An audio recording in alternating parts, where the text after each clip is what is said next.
اچھا، اگر ہم بریک ڈاؤن کریں ان کی جو کرمنل ایکٹیویٹیز تھی وہ کیا کیا تھی؟ مطلب یہ قتل بھی کرتے تھے، یہ لوٹتے بھی تھے، یا ان کا پرپس صرف اور صرف لوٹنا تھا اس کے لیے قتل کرتے تھے؟ مقصد تو لوٹنا تھا. مقصد ایکچولی میں نے کہا نا ان کے عقیدے کے اوپر بھی بہت انحصار تھا. جو مسلمان تھے وہ بھی ان کا تو وہ عقیدہ نہیں تھا، لیکن مسلمان بھی دیوی کی پوجا کرتے تھے. مسلمان بھی دیوی مطلب اپنے کام کے لیے، لوٹ کھسوٹ کرنے کے لیے، قتل و غارت کرنے کے لیے وہ بھوانی جو ہیں ان کی ہی آشیرواد دیا کرتے تھے.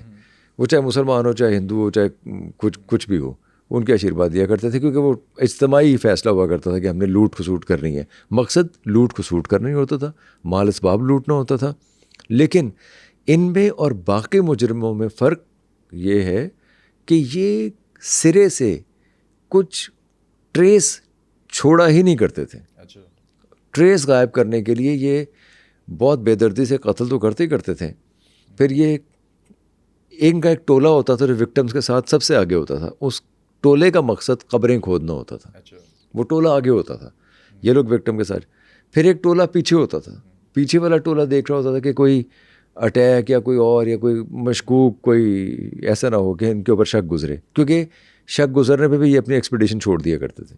یہ اس معاملے میں بہت زیادہ ٹھگ تیز تھے کہ وہ کسی کو بھی اپنے اوپر شک ہونے نہیں دیتے تھے.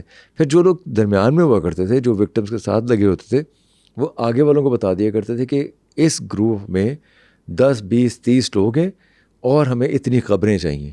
تو وہ ڈیمانڈ پہ قبریں آگے والے کھول دیا کرتے. پھر ایک قبر کے اندر کوشش کرتے تھے کہ زیادہ سے زیادہ لوگوں کو لٹائیں، سر اور پاؤں کی طرف ایک دوسرے کے منہ کر کے یا پاؤں کر کے لٹایا کرتے تھے. اجتماعی قبریں. اس ضمن میں شمس الرحمان فاروقی صاحب کا ایک ناول ہے کئی چاند تھے سر آسماں. اس میں ایک آغا طراب بیگ ہیں جو ویسے تو شوہر ہیں مرزا داغ کی والدہ کے، وہ باپ نہیں ہے مرزا داغ کے، لیکن مرزا داغ کی والدہ کے شوہر ہیں اور دوسرے شوہر ہیں.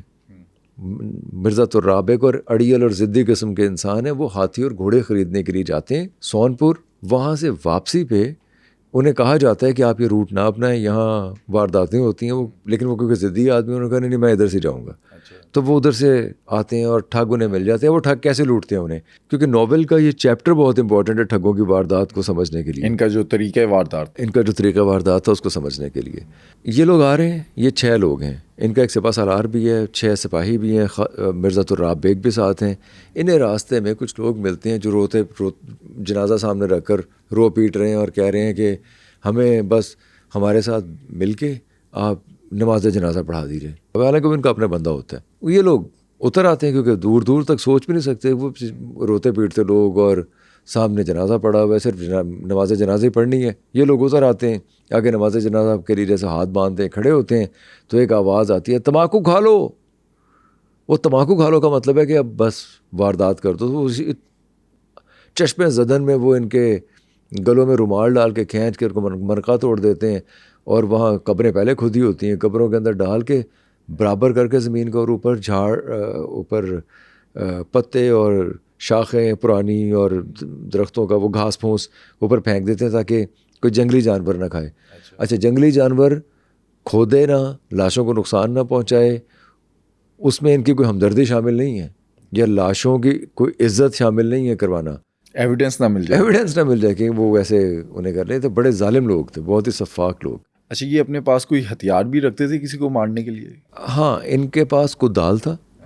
شمس الرحمان فاروقی نے خاص طور پہ لکھا ہوا ہے کدال سے جب وہ قبریں کھودتے ہیں اس کے بعد اس کدال کو 3 پانیوں میں دھوتے ہیں. انہیں وہ گلاب کے پانی سے دھوتے ہیں، کسی عطر سے دھوتے ہیں. اچھی طرح دھونے کے بعد اسے درمیان میں رکھ لیتے ہیں، اور جو سردار سمیت بہت سے لوگ ہیں وہ اس کدال کے ارد گرد بیٹھ جاتے ہیں. پھر وہاں سونف اور مختلف جو خوشبودار مسالے ہیں وہ اس کے اوپر پھینک کے، انہوں نے تو لکھا ہوا ہے کہ پوجا کرتے ہیں. پوجا نہیں کرتے وہ، آپ سمجھو کہ منتیں مانتے ہیں، رسم ان کی ہوتی ہے، رسم پوری کرتے ہیں وہ کدال کی. تو اس طرح یہ اس کو بہت زیادہ کدال ان کے لیے بڑا اہمیت کا حامل ہے. یہ ان کا ٹول تھا. حالانکہ ویسے رومال امپورٹنٹ ہے. رومال کے بارے میں کچھ مورخین لکھتے ہیں کہ وہ خوشبودار رومال تھا. یہ تو ہم بھی دیکھتے ہیں نا، ہمارے ارد گرد بھی بہت عرصے تک یہ سلسلہ چلتا رہا ہے، رومال سنگھا کے بے ہوش کر کے لے جانا، یہ تو اب تک ہے ہوتا ہے. تو یہ رومال سے بے ہوش نہیں کیا کرتے تھے, یہ رومال میں سکہ ڈال کے وہ سکہ یہاں منگے پہ رکھ کر, مطلب اتنے مشاق ہوا کرتے تھے کہ یہ رومال گلے میں جب ڈال لیں تو وہ سکہ یہاں آ جائے اور یہ گھٹ جائے, اس طرح مارا کرتے تھے. اور یہ ایک ساتھ اگر 10 لوگ ہیں تو 10 لوگوں کو ایک ہی وقت میں مارتے تھے؟ بالکل, ورنہ تو بھگدڑ مچ جاتی. ایسے بھی واقعات ہوئے ہیں کہ جیسے ایک یہ امیر علی خان نے ایک قصہ سنایا ہوئے, کیپٹن ان کے اپنے جو انٹرویو. یہ ٹھگ تھا کوئی؟ یہ بہت بڑا ٹھگ تھا. اس کے اوپر 550 صفحوں کی کتاب لکھی ہے, فلپ مینڈوز نے کتاب لکھی ہے اور ان کا انٹرویو کیا ہوا ہے, اور ایز اٹ از ہر چیز بیان کی گئی ہے. یہ کتاب 1849 میں سامنے آئی تھی, جس میں بہت ہولناک انکشافات تھے. ان انکشافات میں ایک یہ بھی تھا کہ یہ لوگ ایک گاؤں میں گئے ہوئے تھے, اس گاؤں میں انہوں نے ٹھگنا تھا اور کچھ لوگوں کو, ایک فیملی کو مارنا تھا. اب مثلا کہ گاؤں کے لوگ بھی ہیں, دوسرے لوگ بھی کام وام کر رہے ہیں, وہ واردات کہیں اور نہیں ہو سکتی تھی کیونکہ وہ فیملی وہیں موجود تھی اور وہیں اس نے رہنا تھا, وہ کوئی سفر تو کر نہیں رہے تھے. یہ لوگ مسافر بن کے آئے ہوئے تھے. اب اس نے کہا جی ہم نے ان پورے خاندان کو قتل کر دیا, کسی کو گھوڑے کے پیچھے جا کے مارا, کسی کو گھر میں مار دیا, کسی کو کہیں مار دیا. یہ وہ قتل کی واردات تھی جو امیر علی خان نے بتائی کہ جو بالکل ایک ہی وقت پہ سب کچھ نہیں ہوا, یعنی تھوڑا تھوڑا وقت لگا انہیں مارنے میں. تو وہ کیپٹن نے ان سے پوچھا کہ یہ کیسے ہوا, دوسرے گاؤں والوں کو شک نہیں ہوا؟ انہوں نے کہا نہیں جی, ہم نے ایک طرف گھوڑے بھگا دیے اور ایک طرف ہماری ٹولی تھی جو بہت اونچی اونچی آواز میں بھجن گانا شروع ہو گئی. مطلب ایک طرف بھجن گانے شروع کر دیے, ایک طرف گھوڑے دوڑا دیے, ایک طرف انہیں بیفل کرنے کے لیے, حواس باختہ کرنے کے لیے مٹی اڑا دی. مطلب کچھ ہر ایک کا اپنا اپنا کام تھا, اور جس کا کام قتل کرنا تو انہوں نے سارے خاندان کو قتل کر دیا. اچھا, تو یہ اس طرح کی ٹیکنیک بھی. پھر ایک جگہ وہ بتاتا ہے کہ وعدہ معاف گواہ بنا, تو اس نے کہا کہ میں آپ کو ایک ایسی جگہ لے کے جاتا ہوں جہاں ہم نے بہت سی قبریں بنائی ہوئی ہیں. تو یہ لوگ چلے گئے اس کے ساتھ. رات ہو گئی, رات کو پڑاؤ کرنا تھا, رات کو پڑاؤ کیا, ٹینٹ وینٹ لگا دیے, اور سب لوگ. اس رات اس نے بتایا کہ جس جگہ پہ ٹینٹ لگا ہوا ہے وہاں بھی قبریں ہیں, اور جس جگہ کھانا پکایا جا رہا ہے وہاں بھی قبریں ہیں, جس جگہ لوگ سو رہے ہیں سپاہی وہاں بھی قبریں ہیں. تو اسے یقین نہیں آیا کیپٹن کو. اس نے اپنے لوگوں کو بلوایا اور آہستہ آہستہ جگہوں کو ڈگ آؤٹ کیا, تو ساری قبریں وہاں, اجتماعی قبریں بنائی ہوئی تھیں ان لوگوں کی. یہ بھی کہا جاتا ہے کہ بنگال میں, بہار میں, اودھ میں, گوالیار میں, دہلی کے مضافات میں, ہر جگہ جب یہ کسان اپنے کھیتوں میں کھیتی باڑی کر رہے ہوتے تھے تو وہاں سے لاشیں نکل آتی تھی لوگوں کی.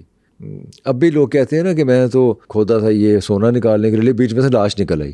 وہ ایسے نہیں کہتے, اس کے پیچھے ایک تاریخ ہے, کیونکہ لاشیں نکل آتی تھی, کیونکہ ان ٹھگوں نے لوگوں کو مار کے قتل کر کے دفنایا ہوتا تھا وہاں, تو وہ لاشیں نکلتی تھیں. اچھا, ایک ان کے بارے میں یہ بھی بات مشہور ہے کہ یہ کسی کا خون نہیں بہاتے تھے. ہاں, یہ بھی درگا دیوی, یہ بھی بھوانی دیوی, یہ سمجھتے تھے کہ اچھا مقصد تو یہ تھا کہ خون بہانے سے وہ ٹریس ہو جائے گا, پتہ چل جائے گا. اب اس میں عقیدہ بھی ہے, اس میں مصلحت بھی ہے. عقیدہ یہ ہے کہ یہ ویسے مار دیں خون بہائے بغیر, تو وہ ان کے لیے بالکل جائز تھا. اور امیر محمد خان سے امیر علی خان نے بتایا بھی, اس نے کہا کہ تمہیں کوئی ندامت, کوئی ریمورس, کوئی پچھتاوا, کوئی ہمدردی, کبھی کوئی گلٹ, کوئی سینس آف گلٹ کو بھی محسوس ہوا؟ اس نے کہا نہیں, یہ کیسے ہو سکتا ہے, ہمیں تو دیوی نے جب کہہ دیا کام کرنے کے لیے تو پھر ہم اس کو چھوڑ دیں تو پھر تو کام مکمل نہیں ہوگا, تو دیوی ناراض ہو جائے گی. اچھا, یہ تھا عقیدہ کہ جب دیوی نے گڈ اومن قرار دے دیا ہے کسی چیز کو, کچھ لوگوں کو مارنے کے لیے اور ان کا مال اسباب لوٹنے کے لیے, کیونکہ پھر چڑھاوے بھی چڑھاتے تھے. یہ مذہبی طور پہ جو فیسٹیول منایا کرتے تھے اس میں بہت کھل کے خرچ بھی کیا کرتے تھے, یعنی وہ پیوریفائی بھی کر لیا کرتے تھے اپنی ساری جو دولت تھی, جو بہت مجرمانہ طریقے سے کمائی گئی دولت کو پیوریفائی بھی کر لیا کرتے تھے. یہ چیز آپ کو آج بھی ملے گی, ہر جگہ ملے گی, ہمارے کاموں میں بھی. اب ہم لوگوں کے گلوں میں رومال ڈال کے مار کے دولت نہ کمائیں, لیکن جس انداز سے دولت کمائی جاتی ہے اور جس طرح سے پھر اس کو چیریٹی پہ خرچ کیا جاتا ہے, charity is a good thing, لیکن بہت سی چیزوں کو چیریٹی پہ اس لیے جسٹیفائی. تو آپ یہ آج کے دور میں بھی دیکھتے ہیں یہ سب وہی روایتیں ہیں جو چلتی آ رہی ہیں, صرف ان کی شکلیں بدل گئی ہیں.